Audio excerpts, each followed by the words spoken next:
What's up? Magandang umaga. Ayan, for today's vlog, pupunta tayo sa ating farm ngayon kasi mag-aabono tayo. Kasi may bisita po tayong darating ngayong December. Galing isa sa po siyang seaman na gustong bumili sa ating mga cuttings at kukuha ng ating mga cuttings. Kaya yun guys, at may fresco tayo ng mga avocado guys. So, ibibinta natin ito sa Monday. Kaya yun, samahan nyo ako guys, and please watch this video.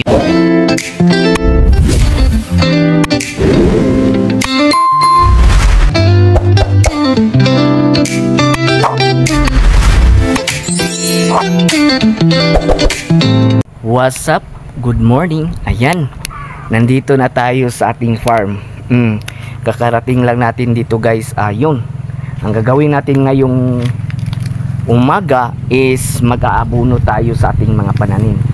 At hindi lang yung pag-aabono yung gagawin natin ngayon, kasi magkukuha tayo sa mga suloy na madami na. Yung hindi na kailangan siya dapat pumunta sa taas, ay kailangan talaga natin putulin. Kaya yun guys, mag-aabono muna ako. Kumbaga palagyan ko muna yung pangpataba natin yung mga pananim natin. Ito po yung ilalagay ko guys. Halo po siyang iti at may halong raisal. At mura bito siya, gisunog na siya nga kuan. Maganda po siya guys. Maganda talaga. Maganda po siya sa ating mga pananim. Kaya yun guys, tara, let's go and do it, this work of farming.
yung binibili ko nga cuttings na pampataba guys. Ito po yun si Kuni Mayor. Ito po yung si Kuni. Grabe, laki na po ni Kuni Mayor guys. Ang lalaki na po ni Kuni Mayor. Kaya baga natin nga malagyan sila ng abono pangpataba. Yun, tapos guys,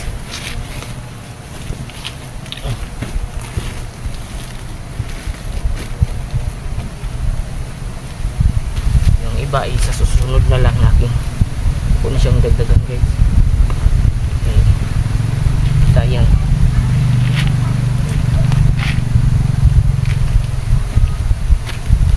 Ito rin si isang variety ko nga pinakadagko nga dragon fruit guys.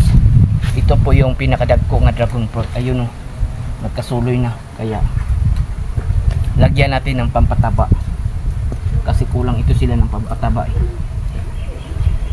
Ang ganda po ng pampataba ni auntie. Doon ko po sa nabili sa kanya. Grabe, ganahan kay ko sa iyang kuan.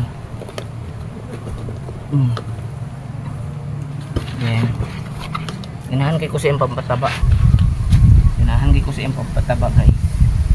Kasi nakakatulong po ito sa ating mga pananim.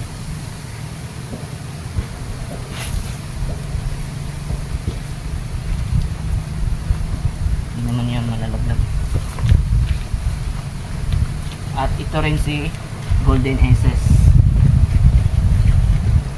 Golden Aces.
Yan, after natin sa paglalagay ng mga abono, yung pampataba, ayan po guys. So dito naman tayo para mag-cuttings. Nilagyan ko na yan, mag-cuttings tayo. Ito po guys is bawal po talaga yan, kasi hindi po talaga yan po, madami po yan, oh. Kailangan po nating katingon yan, kasi bawal na bawal po talaga yan. At ito rin, bawal na bawal talaga yan. Para kung gusto ka yung mga pananim mo is healthy, ayan, bawal po yan. Kaya yun, ito na po yung dragon fruit sa aking ugangan. Ayan, ganda na po. Bibigyan na ito ng maraming bunga ngayong karon nga taon. Nasa ilalo mo. Pero sige lang. Napadiri sa uban, mag-cuttings pa tayo. Ayan, nalagyan ko na po ng mga pampataba. Tignan nyo guys, so, diba? Ang ganda tignan. At yung mga dragon fruit ni Papa is yun, lumalago na. Sure na ito guys, sure na ito, nabibigyan na tayo ng maraming bunga. Ayan po, dami po, pero kailangan talaga natin itong, ayan guys, patuloy tayo sa pagkukuha ng mga cuttings kasi madami pong suloy nila guys. Ayun, dito rin, oh. Pero nilagyan ko na yan ng pampataba guys, ayan, bawal po yan. Ito is meron na siyang isa dyan, is bawal talaga. Ayan, putol po tayo ha. Ganyan lang po ang pagka-cuttings ng dragon fruit. Ayan, ito sa kuan man ito, kung ba sige ulan is huwag natin yan kukunin kasi main yan eh, pinaka main yan. Kaya ito yung puputulin natin. Ayan. And then dito meron din dito, yan, putol tayo ng mga madaming suloy na kailangan putulin. Dito rin putulin din natin ito kasi sobrang dami yan, di po na sila pwede pag ganito, di po na sila pwede guys. Kailangan po nating putulin, huwag tayong manghinayaan guys. Dito rin sa baba, ito rin, bawal din ito. Bawal din ito, bawal din, oh. Bawal din ito. Dito rin.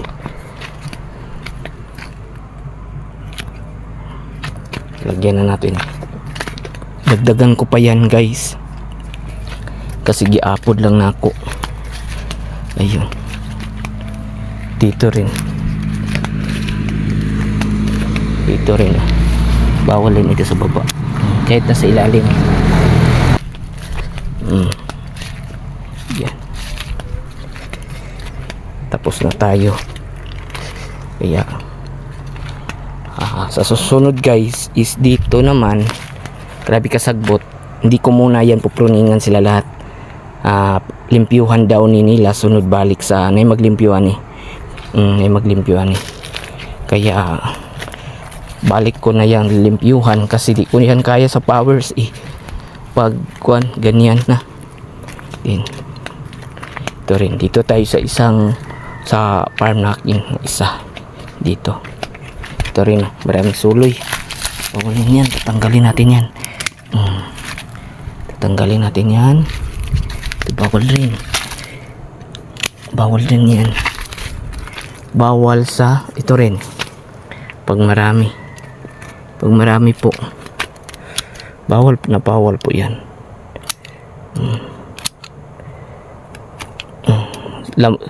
Samot ba ni sila manalingsing guys, ng kuan man kanang giabunuhan man, basta abunuhan na sila guys, manuloy yun na sila daghan. Manuloy na sila, pero hayaan lang natin kasi ganyan naman talaga ang dragon fruit.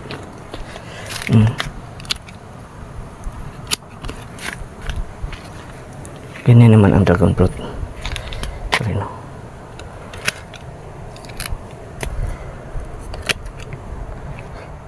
okay, hayaan natin guys. Grabe na upo akong mga dragon fruit tungkol sa kalaki sa akong isa ka kuandiri. Di na ko lahi ra jud tong ikaw ang maglimpyo guys ba, lahi ra jud to. Kung mapasuhol ka murag gayagaan lang, di pwede yan. Sige lang, babalik rin yan katulad doon sa baba, oh. Nanuloy na to, madaming suloy doon sa baba, kaya pinagtsatsagaan ko talaga. Hindi pa to final guys ha, limpyuhan pa to, may maglilimpyo pa nito guys. Meron pa maglilimpyo dito. Hindi pa itong final wave, baka next pa talaga sila makalimpyo. Chinecheck ko rin yung mga pananim ko dito ng mga cuttings kasi kulang na kulang talaga. Ayan guys, dito na lang po tayo sa ating pagbablog. Tapos na po ako mag-aabono. Hindi pa po ako tapos mag-aabono. Meron pang iba dyan nga doon. Hindi ko pa nabot nga og abono kasi pahinluan pa na. Haya ta maglagay og abono. Dyan sa taas is limpyo naman, pero dagdagan rin natin yan sa paglilimpyo. Tanang clean up talaga. At least nakalagay na tayo. Ayan po guys, dito na lang po tayo sa ating pagbablog. Ayan po, mahirap talaga kapag ikaw lang. Thank you for watching this video. At least kapag ikaw ang gumawa is meron talaga ang resulta. Ayun po guys.